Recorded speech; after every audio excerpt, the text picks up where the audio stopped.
আসসালামু আলাইকুম। শুকনো পাতার নূপুর পায়ে পর্ব 12। সকাল সকাল রান্নাঘরে তুমুল ব্যস্ততা টুম্পার। গোলগাল চেহারা আর ফর্সা গড়নের ৩৫ বছর বয়সী এই নারী এ বাড়িতে আসে বছর ৬ ধরেই। রান্নার মূল দায়িত্বটা তার কাঁধেই, তবে সাহায্যকারী হিসেবে তার সাথে আছে ৫৫ ছুঁই ছুঁই পারুল খালা। কাজের ফাঁকে ফাঁকে টুম্পার মুখে অনর্গল খই ফুটছে। বুইড়ার লাইগা তেল ছাড়া পরোটা, সবজি ভাজা আর চা। বুড়ির লাইগা ওটস, ফলের প্লেট, গ্রিন টি।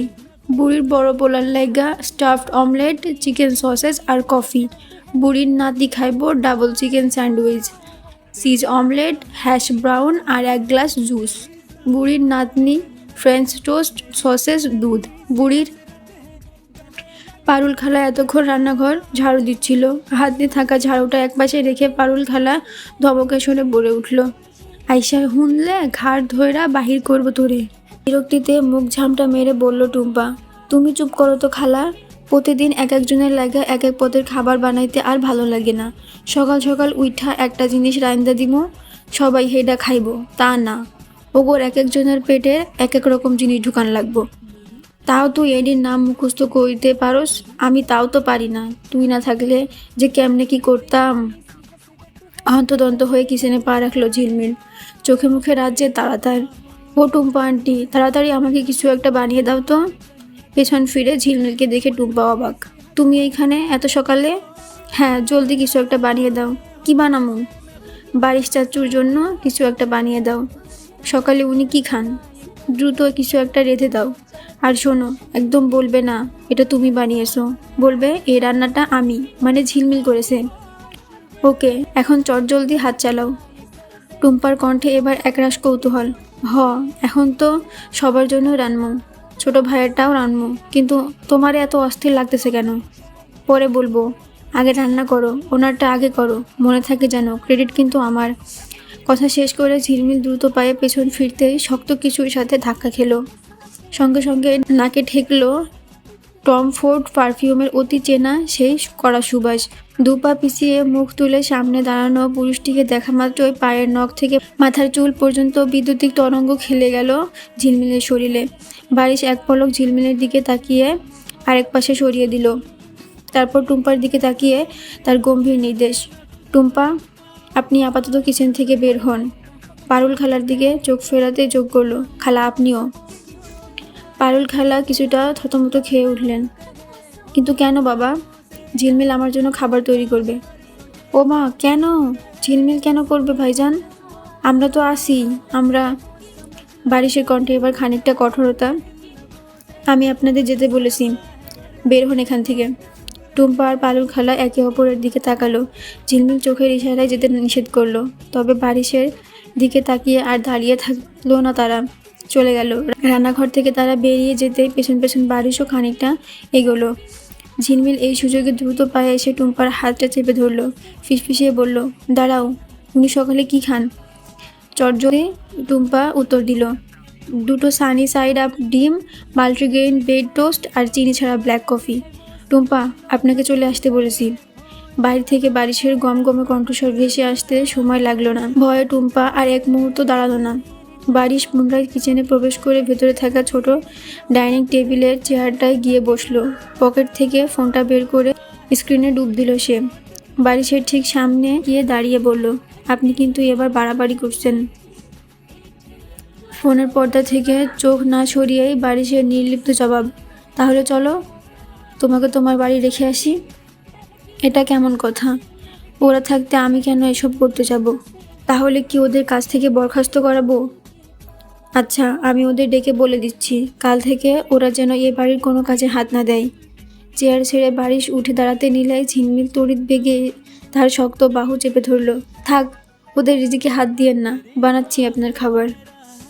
বারিশ আবার বসে পড়তেই ঝিলমিল কাউন্টার টপের এদিকে এগিয়ে গেল। ইন্ডিকেটরের বাটন চেপে ইন্ডাকশন ওভেনটি চালু করে ওপর বসিয়ে দিল ননস্টিক ফ্রাই প্যান। এরপর ফ্রিজটা খুলে 2টো ডিম হাতে নিল সে। ডিম সে ভাজতে পারে, এতটুকু তার করতে কোনো সমস্যা নেই। একটা ডিম নিজের কপালে ঠেস দিল ভাঙার জন্য, কিন্তু ভাঙল না। দ্বিতীয়বার চেষ্টা করেও ব্যর্থ হয়ে তাকালো বারিশের দিকে। বারিশের পুরো মনোযোগ তখনও ফোনের স্ক্রিনে নিবদ্ধ। ঝিলমিল তার দিকে এগিয়ে গেল গটগট করে। আলতো করে বারিশের এক মুঠো চুল ধরে মাথা উঁচিয়ে ধরল সে। নিজের ঠোঁটটা দাঁত দিয়ে কামড়ে ধরে চোখ দুটো ছোট ছোট করে বাম হাতের ডিমটা সোজা ঠুকে দিল বারিশের শক্ত কপালে। প্রথম আঘাতে মট করে ভেঙে গেল ডিমের খোলস। চরম বিস্ময়ে চোখ বড় বড় করে কপালে হাত ছেঁকালো বারিশ। সে কিছু বুঝে ওঠার আগেই ঝিলমিল দ্রুত পায়ে ফিরে এসেছে চুলার কাছে। ফুটন্ত প্যানের তেলের ওপর ছেড়ে দিল ডিমের ভেতরের অংশ। মনোযোগ দিল সে ডিম ভাজায়। এদিকে নিজের কপাল ডলতে ডলতে উঠে দাঁড়ালো বারিশ। এটা কি করলে তুমি? ঘাড় ঘুরিয়ে বলল কিশোরী। আমার এভাবে ডিম ফাটাতে ভালো লাগে। আর আপনার কপালটাও বেশ শক্ত, ফেটে গেল। তাই বলে তুমি আমার কপালে ডিম ফাটাবে? বসে আছেন কেন এখানে? বাইরে গিয়ে বসুন, না হলে যেটা আছে ওটাও ফাটাবো। বারিশ কিছুক্ষণ চোখ মুখ শক্ত করে দাঁড়িয়ে রইল। তার চোয়াল জোড়া কঠিন, চোখের তারায় তীব্র বিরক্তি। ঝিলমিলের দিকে তপ্ত চোখে তাকিয়ে নিচু ও ভারী গলায় শুধু একটা শব্দই উচ্চারণ করল সে, স্টুপিড। বলে গটগট করে কিচেন থেকে বের হয়ে ডাইনিং টেবিলের একটা চেয়ার টেনে বসলো। শিউলি বেগম নিচে এসে রান্নাঘরের ভিতরে ঝিলমিলকে দেখে তার চোখ কপালে উঠল। অবাক হয়ে বলল, এ কি ঝিলমিল, তুমি এখানে কি করছো? ঝিলমিল অত্যন্ত অসহায় কণ্ঠে বলল, খাবার বানাচ্ছি চাচি। খিদে পেয়েছে বুঝি? টুম্পাকে বললেই তো করে দিত। এই টুম্পা কোথায় তুই? এত সকাল হয়ে গেছে, এখনও রান্নাবান্নার কোনো তোড়জোড় নেই। শিউলির চড়া ডাক শুনে তড়িঘড়ি করে রান্নাঘরে ঢুকলো টুম্পা। তোমার দেওয়ারে তো আয়সা বাহির কইরা দিল আমাগো। বলল আজ থেকে ঝিলমিল যেন রান্না করে। আমাকেও কি দোষ? আমরা তো আয়সা সকালের নাস্তার তোড়জোড়ই করতেছিলাম। ঝিলমিলও টুম্পার কথায় সায় দিয়ে যোগ করলো, হ্যাঁ চাচি, বারিশ চাচুই ওদের চলে যেতে বলেছে, ওদের কোনো দোষ নেই। কিন্তু কেন? ওনার জন্য যেন আমি খাবার বানাই। এটা কেমন কথা? বাড়িতে এত মানুষ থাকতে তুমি কেন রান্নাঘরে খাটবে? কি জানি, এটা তার কেমন অদ্ভুত যুক্তি। আরও অনেক কাজ দিয়েছে আমাকে। কথাটা শুনে শিউলি বেগম স্তব্ধ খেয়ে গেলেন। ছেলেটা নিশ্চিত দিঘিকে হারিয়ে পুরোপুরি মানসিক ভারসাম্য হারিয়েছে। তা না হলে এই বাচ্চা মেয়েটার ওপর এমন অত্যাচার কেন করবে? তিনি রান্নাঘর থেকে বেরিয়ে সরাসরি বারিশের সামনে গিয়ে দাঁড়ালেন। ক্ষিপ্ত গলায় বললেন, মাথা খারাপ হয়েছে তোমার তরঙ্গ? ঝিলমিলকে কেন রান্নাঘরে ঢুকিয়েছ? বারিশ ফোনের স্ক্রিনে ব্যস্ত নির্লিপ্ত ভঙ্গিতে জবাব দিল, রান্না করবে আমার জন্য। ওকে দিয়ে রান্না করাবে মানে? ও আমার বউ, ওকে দিয়ে কি করাবো আর না করাবো সেটা একান্তই আমার ব্যক্তিগত ইচ্ছা। তুমি এ বিষয়ে কথা না বললেই খুশি হব। ওকে ওর কাজ করতে দাও। শিউলি বেগম এবার একটু নরম সুরে বোঝানোর চেষ্টা করলো। আরে তুমি বুঝতে পারছো না কেন? ওর বয়স কতটুকু? এসব রান্নাবান্নার কাজও কখনো করেছে? কাল বিয়ে করে আজই ওকে রান্নাঘরে ঢুকিয়ে দিলে? ওর বাপের বাড়ির মানুষ জানতে পারলে কি ভাববে বুঝতে পারছো? বারিশের কণ্ঠে কোনো দ্বিধা ছাড়াই অত্যন্ত শীতল গলায় বলল, ওদের সমস্যা হলে এসে নিয়ে যাক, তবে এ বাড়িতে থাকতে হলে ও আমার নিয়মেই চলবে। তরঙ্গ তুমি চুপ করো বৌমা, আমার ছেলে একদম ঠিক কথা বলেছে। পেছন থেকে ভেসে আসা তীক্ষ্ণ কণ্ঠস্বরে শিউলি বেগম কথা থামিয়ে দিয়ে সেদিকে তাকালেন। সিঁড়ি দিয়ে নামতে নামতে কথাগুলো বলছিলেন ঝর্ণা শেহরিয়ার। ঠিক সেই মুহূর্তে সদর দরজা দিয়ে ভেতরে পা রাখলেন চঞ্চল সাহেবও। ফজরের নামাজ পড়ে এতক্ষণ বাইরে হাঁটছিলেন তিনি। ঝর্ণা বেগম ধীর পায়ে হেঁটে এসে ছেলের পাশে চেয়ারটায় বসলেন। এতদিনে একটা সঠিক সিদ্ধান্ত নিয়েছো তুমি। যতদিন এ বাড়িতে থাকবে সব কাজ ওকেই করতে হবে। টুম্পা, ওকে বলে দে সবাই সকালে যা যা খাবে সব তৈরি করে যেন টেবিলে সাজিয়ে রাখে। ঝিলমিল বারিশের জন্য তৈরি করা সানি সাইড আপ ডিম আর মাল্টিগ্রেন টোস্টের ট্রেটা হাতে নিয়ে ডাইনিংয়ের দিকে আসছিল। ঝর্ণা বেগমের হুকুমটা কানে আসতে ওর পা দুটো যেন মেঝেতে আটকে গেল। তবে পরক্ষণে টেবিল থেকে ভেসে এলো বারিশের কণ্ঠ, না আম্মা, ওকে রান্নাঘরে পাঠিয়েছি শুধু আমার আর ওর খাবার বানানোর জন্য। ঝর্ণা বেগম ভুরু কুঁচকে তাকালেন, আর আমরা? আমাদের খাবারও আজ থেকে ওই তৈরি করবে। না, অত্যন্ত স্বাভাবিক নিরেট আওয়াজে জবাব দিল বারিশ। সে আবারও ফোনের স্ক্রিনে ডুবে গেছে। ছেলের এমন অবাধ্যতায় ঝর্ণা বেগমের জেদ চেপে গেল। তুমি বলেছো তোমারটা বানাতে, আমিও বললাম ও সবার জন্যই বানাবে। কি হলো, দাঁড়িয়ে আছো কেন ঝিলমিল? যাও, আমার জন্য গ্রিন টি আর তোমার শ্বশুরের জন্য লিকার চা নিয়ে আসো। একটু পর ফরহাদ আর ওর ছেলেমেয়েরা ঘুম থেকে উঠবে, ওদের পছন্দের নাস্তাও তৈরি করবে। ঝিলমিলের নাকটা রাগে ফুলে উঠল। এত বড় সাহস, পুরো বাড়ির রাঁধুনি বানাতে চাইছে তাকে। সে ঠোঁট নেড়ে তীব্র প্রতিবাদ করতে চাইল, কিন্তু তার আগে ডাইনিং কাঁপিয়ে গর্জে উঠল বারিশ। আমার বউ রান্না করবে শুধুমাত্র আমার জন্য। ওর হাতের বানানো খাবার শুধু আমিই খাবো। আজ থেকে এ বাড়িতে আমার জন্য কেউ কোনো খাবার বানাবে না। আমি আমার ওয়াইফের হাতের খাবার ছাড়া আর কারোর হাতের খাবার খাবো না। কথাটা শেষ করে সে চেয়ার ছেড়ে হনহন করে এগিয়ে গেল ঝিলমিলের দিকে। স্তব্ধ হয়ে দাঁড়িয়ে থাকা মেয়েটির হাত ধরে আলতো করে খাবারের ট্রেটা নিজের হাতে নিল। তারপর ঝিলমিলের বাহু ধরে ডাইনিং টেবিলের একটি চেয়ারে এনে বসিয়ে দিল। ট্রে থেকে একটা ডিম আর দুটো ব্রেড টোস্ট ওর দিকে এগিয়ে দিয়ে হুকুমের স্বরে বলল, তাড়াতাড়ি আমার সঙ্গে খাবার শেষ করো, কলেজে যাওয়ার জন্য তৈরি হতে হবে। ঝিলমিল মুখ ফিরিয়ে জেদি গলায় বলল, আমি খাবো না এখন। খেতে বলেছি। বারিশের কণ্ঠে স্পষ্ট শাসন। বললাম তো খাবো না, আপনি খান, বেশি করে খান। ঝিলমিলের এমন মুখে মুখে তর্কে বারিশের হাতটা মুহূর্তের মধ্যে শূন্য উঠে গেল। কিন্তু সে হাত ঝিলমিলের নরম গাল স্পর্শ করার আগে চঞ্চল সাহেব দ্রুত এগিয়ে এসে শক্ত করে বারিশের কবজিটা চেপে ধরলেন। যদিও বারিশ আঘাত করতো না, কেবল ভয় দেখানোর জন্যই হাত তুলেছিল। চঞ্চল সাহেবের চোখ মুখ রাগে লাল হয়ে উঠেছে। তিনি কড়া গলায় বললেন, বেয়াদবির সীমা ছাড়িয়ে যাচ্ছ তরঙ্গ। আমার সামনে দাঁড়িয়ে তুমি ঝিলমিলের গায়ে হাত তোলার সাহস হয় কি করে তোমার? বারিশ কোনো উত্তর দিল না। তার মুখায়ব থমথম করছে। এদিকে ঝিলমিল আতঙ্কে এখনও চোখ দুটো শক্ত করে বন্ধ করে রেখেছে। ডাইনিংয়ের এই তুলকালাম কাণ্ড দেখে ঝর্ণা বেগম বাকরুদ্ধ হয়ে বসে রইলেন। ছেলে তার এসব কি বলছে? এ বাড়ির আর কারোর হাতে রান্না খাবে না মানে কি? ও কি যৌথ পরিবারে থেকেও একদিনের মাথায় বউ নিয়ে আলাদা সংসার পাততে চাইছে? চঞ্চল সাহেবের ক্ষোভ এবার বিস্ফোরণের মতো ফেটে পড়ল। চিৎকার করে বললেন, ওকে দিয়ে তুমি কোন সাহসে রান্না করিয়েছো? এবারও বারিশের তরফ থেকে কোনো প্রতিক্রিয়া মিলল না। চঞ্চল সাহেব আবারও বললেন, ঝিলমিলকে আজই আমি ওর বাড়িতে রেখে আসবো। ঝিলমিল ঝটকা দিয়ে চোখ খুলল। এত কাহিনী করে বিয়ে করলো, দুদিনের মধ্যে চলে যাওয়ার জন্য? এখনও তো জারিফের সাথে কিছুই করতে পারেনি।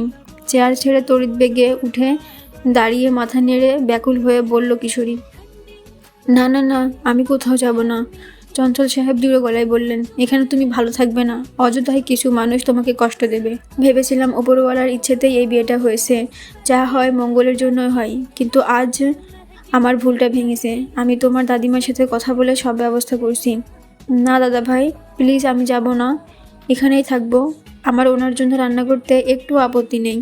কথাটা বলেই সে ভেজা চোখে বারিশের পাথুরে মুখের দিকে তাকালো। মিনতি ভরা কণ্ঠে ফিসফিসিয়ে বলল, আপনি কিছু বলুন, আমি যাব না। বারিশের চোয়াল শক্ত ছিল, এবার সামান্য আলগা হলো। চঞ্চল শেহারিয়ার চোখের দিকে সরাসরি তাকালো সে। শুনলেন তো, ও নিজে যেতে চাইছে না। ও এখানেই থাকবে আর আমার সব শর্ত মেনেই থাকবে। চঞ্চল সাহেব ক্ষিপ্ত গলায় কিছু বলতে চাচ্ছিলেন, কিন্তু তাকে থামিয়ে দিয়ে বারিশ চেয়ার ছেড়ে সোজা হয়ে দাঁড়িয়ে টেবিল থেকে খাবারের ট্রেটা এক হাতে তুলে নিয়ে অন্য হাতে ঝিলমিলের কবজিটা শক্ত করে চেপে ধরল। কোনো বাক্য বিনিময় না করে ঝিলমিলকে টেনে হিস্ট্রি ডাইনিং স্পেস থেকে বের করে নিয়ে এলো সে। জারিফ মাত্রই ঘুম থেকে উঠে চোখ ডলতে ডলতে বাইরে এসে দাঁড়িয়েছে।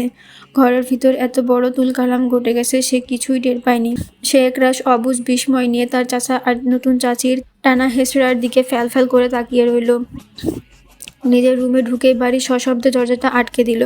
আর কথা না বাড়িয়ে বিছানার পাশের ছোট টেবিলটায় খাবারের ট্রেটা রেখে ঝিলমিলের বানানো নাস্তা থেকে কেবল একটা ব্রেড টোস্ট মুখে দিল সে। তারপর গ্লাস থেকে পানি খেয়ে নিজেকে শান্ত করল। ঘড়ির দিকে তাকিয়ে বলল বারিশ, বাকিটা শেষ করে 10 মিনিটের মধ্যে তৈরি হবে। বলে সে নিজেও কাপড় নিয়ে ওয়াশরুমে চলে গেল। ঝিলমিলও বাধ্য মেয়ের মতো খেয়ে নিল বাকি খাবার। চৌধুরী বাড়িতে সকালে নাস্তা শেষ করে নূরজাহান চৌধুরী, আলতাফ চৌধুরী আর তাসিম তিনজন একসঙ্গে সদর দরজা দিয়ে বাইরের দিকে বের হচ্ছিলেন। অফিসে যাবে তারা। মেয়েরাজ তখনও নিজের ঘরে ঘুমোচ্ছে। সে আরও কিছুটা পরে অফিসে যাবে। কিন্তু সদর দরজার কাছে আসতেই আচমকা থমকে গেল 3 জোড়া পা। চোখের পলকে সবার মুখের অভিব্যক্তি বদলে গেল। সামনে এসে দাঁড়িয়ে আছে দিঘি। তার পুরো অবস্থাটা চরম এলোমেলো। চোখের নিচে কালচে কালি পড়ে গেছে, মাথার চুলগুলো অবিন্যস্ত। বিগত এই কদিন সে প্রচণ্ড নেশা করেছে, তা তাকে দেখেই নিশ্চিত বোঝা যাচ্ছে। দিঘিকে এই অবস্থায় ঘরের দ্বার গোড়ায় দেখে তাসনির ভেতরটা কেমন করে উঠল। মা শব্দটা সে উচ্চারণ করতে না করতে নূরজাহান চৌধুরীর হাত এসে পড়ল দিঘির গালে। সজোরে এক থাপড় খেয়েও দিঘি সম্পূর্ণ নির্বাক রইল। দ্বিতীয় গালে থাপড়টা পড়ার আগেই আলতাফ চৌধুরী দ্রুত মাকে জড়িয়ে ধরে একপাশে সরিয়ে নিয়ে এসে বললেন, মাথা ঠান্ডা করো আম্মা, ওর সাথে আমাকে কথা বলতে দাও। নূরজাহান চৌধুরী রাগে কাঁপতে কাঁপতে চিৎকার করে উঠলেন, কোনো কথা বলার প্রয়োজন নেই, বের হয়ে যেতে বলো ওকে, না হলে আজ আমি ওকে জানে মেরে ফেলবো। আলতাফ চৌধুরী মাকে শান্ত করার চেষ্টা করতে করতে বোনের দিকে তাকিয়ে ক্ষিপ্ত গলায় বলল, কোথায় ছিলি তুই এতদিন? ফ্রেন্ডের বাসায়। আলতাফ দাঁতে দাঁত চেপে বলল, বিয়ে করবি না সেটা আমাকে বলে দেখতিস, তোর জন্য আজ আমার মেয়েটার জীবনটা পুরো সর্বনাশ হয়ে গেল। কি হয়েছে? দিঘি খানিকটা কপাল কুঁচকে দেখালো। আম্মা বারিশের সাথে ঝিলমিলের বিয়ে দিয়ে দিয়েছে। কথাটা শুনে খুব একটা অবাক হলো না দিঘি। সে খুব স্বাভাবিক গলায় বলল, এতে সর্বনাশের কি আছে? নূরজাহান চৌধুরী তেড়ে এসে দিঘির চুল ধরলেন। আবার বলছে সর্বনাশের কি আছে? তোমার জন্য আমার ছোট্ট সোনাটাকে এই কাঁচা বয়সে বিয়ে দিতে হয়েছে। দিঘি মায়ের হাতের টানে তোয়াক্কা না করে উল্টো বলল, কেন দিলে? এত সম্মানের চিন্তা করো কেন? উপস্থিত কারো কোনো পরোয়া না করে সে ভেতরের দিকে চলে যেতে যেতে বলল, আজ সারাদিন ঘুমাবো, কাল থেকে আমিও অফিসে জয়েন করব। ডিরেক্টরস কেবিনটা যেন একদম রেডি থাকে।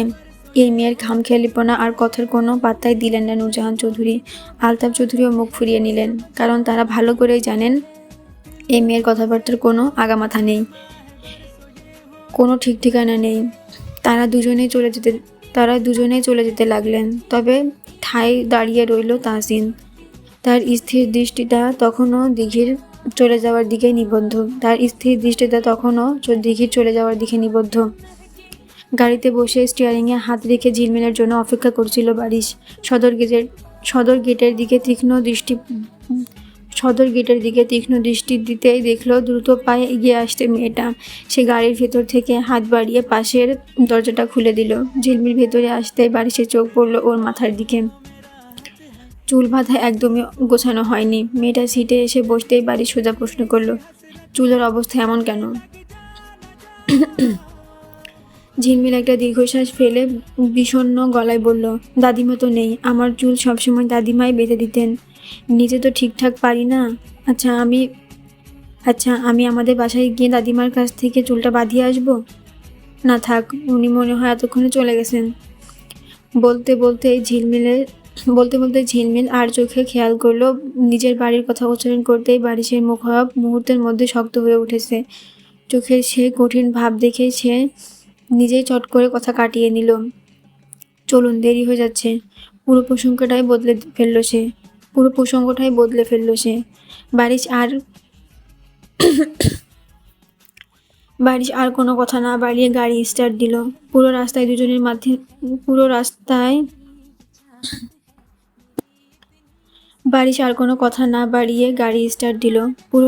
দুজনের মাঝে আর কোনো বাক্য বিনিময় হলো না। শেষবার সে কলেজ ড্রেস পরে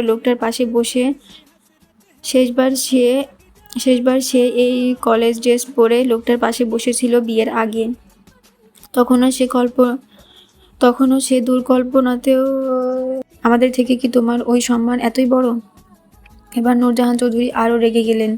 তিনি চরম আক্রমণে এক ঝটকা মেরে মাটিতে ফেলে দিল দিঘিকে। শক্ত মেঝেতে পড়ার আগে তাহসিন তৎক্ষণাৎ এগিয়ে এসে দিঘির দুই বাহু শক্ত করে ধরে ফেলল। দিঘি সোজা হয়ে দাঁড়িয়ে তাকালো তাহসিনের দিকে। কেমন এক অদ্ভুত শূন্য আর নির্বাক চাহনি। তাহসিন নিজেকে সামলে নিয়ে আলতো করে ছেড়ে দিল দিঘিকে।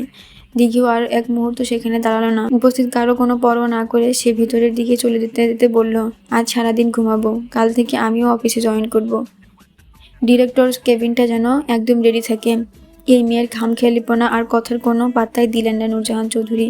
আলতাফ চৌধুরীও মুখ ফুরিয়ে নিলেন, কারণ তারা ভালো করেই জানেন এই মেয়ের কথাবার্তার কোনো আগামাথা নেই, কোনো ঠিক ঠিকানা নেই। তারা দুজনেই চলে যেতে লাগলেন। তবে ঠায় দাঁড়িয়ে রইল তাহসিন। তার স্থির দৃষ্টিটা তখনও দিঘির চলে যাওয়ার দিকে নিবদ্ধ। শেষবার সে এই কলেজ ড্রেস পরে লোকটার পাশে বসেছিল বিয়ের আগে। তখনও সে দূরতম কল্পনাতেও ভাবেনি সৃষ্টিকর্তা তাদের দুজনকে এমন একটা সম্পূর্ণ ভিন্ন ও জটিল বাঁধনে ফেলে দেবেন। কি থেকে কি হয়ে গেল, কি এক কাণ্ডই না করে বসল সে। পাশ ফিরে তাকালো মানুষটার দিকে ঝিলমিল চোখে মুখে রাজ্যের বিরক্তি নিয়ে গাড়ি চালাতে ব্যস্ত সে। লোকটা কি আসলেই বিরক্ত, নাকি এর চেহারাটাই এমন? হঠাৎ বারিশের গম্ভীর কণ্ঠস্বর ভেসে এলো, তাকিয়ে থেকো না, গাড়ি চালাতে সমস্যা হয়। হকচকিয়ে গিয়ে ঝিলমিল তড়িৎ বেগে দৃষ্টি ফিরিয়ে নিল। লজ্জায় আর অস্বস্তিতে জানালার দিকে মুখ ঘুরিয়ে বাইরের রাস্তার দিকে তাকিয়ে রইল সে। পুরোটা রাস্তা মেয়েটা আর সোজা হয়ে বসলো না। কলেজের সামনে এসে গাড়িটা থামালো বারিশ। নিজের শার্টটা প্যান্টের ভেতর ইন করতে করতে সে ঝিলমিলের দিকে তাকিয়ে বলল, আমার শার্টের ওপরের খোলা বোতামগুলো একটু লাগিয়ে দাও। ঝিলমিল আকাশ থেকে পড়ল, আমি? তুমি ছাড়া গাড়িতে আর কেউ আছে? থাকলে তাকেই বলো। আমারই লাগিয়ে দিতে হবে কেন? আপনি নিজে লাগান না, দেখছই তো আমি অন্য কাজ করছি। ঝিলমিল আর কথা বাড়ালো না। খানিকটা ঝুঁকে এগিয়ে এসে বারিশের শার্টের ওপরের খোলা 3টি বোতাম একে একে লাগিয়ে দিতে লাগলো। ঠিক তখনই বারিশের তপ্ত ও গাঢ় নিঃশ্বাস এসে আছড়ে পড়ল কিশোরীর কপালে আর মুখে।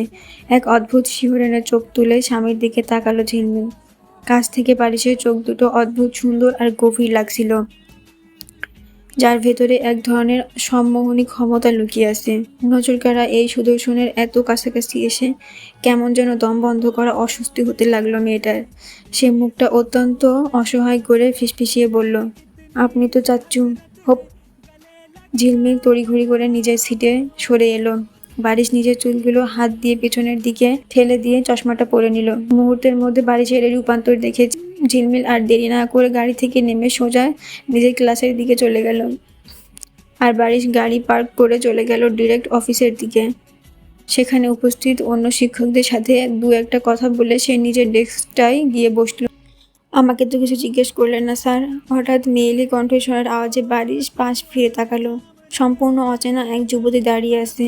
পরনে হালকা রঙের জমকালো এক শাড়ি, গায়ের সাথে জড়িয়ে আছে নিখুঁতভাবে।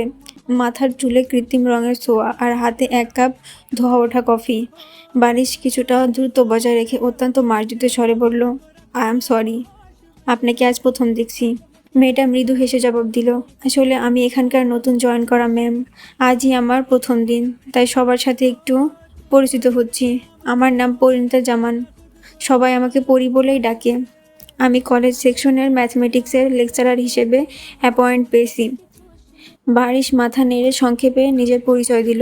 বুঝতে পেরেছি, আমি শেহরিয়ার ফাইজান, ইউনিভার্সিটির ইংলিশ ডিপার্টমেন্টের শিক্ষক। নতুন ম্যামের চোখ দুটো এবার কেমন যেন কৌতূহলী হয়ে উঠল। সে বারিশের মুখের দিকে গভীরভাবে তাকিয়ে বলল, আপনার ভয়েসটা কেমন যেন চেনা চেনা মনে হচ্ছে, কোথায় যেন শুনেছি আগে। বারিশ নিজের হাত ঘড়ির দিকে তাকিয়ে বলল, এক্সকিউজ মি, আমার ক্লাসের সময় হয়ে গেছে, আমাকে উঠতে হবে এখন। বলেই বারিশ ফাইলপত্র হাতে নিয়ে চলে আসতে চাইল। পরিণীতা চট করে এক পা এগিয়ে এসে বলল, আরে ওয়েট, আমার সত্যি মনে হচ্ছে আপনার এই কণ্ঠস্বর আমি আগেও শুনেছি।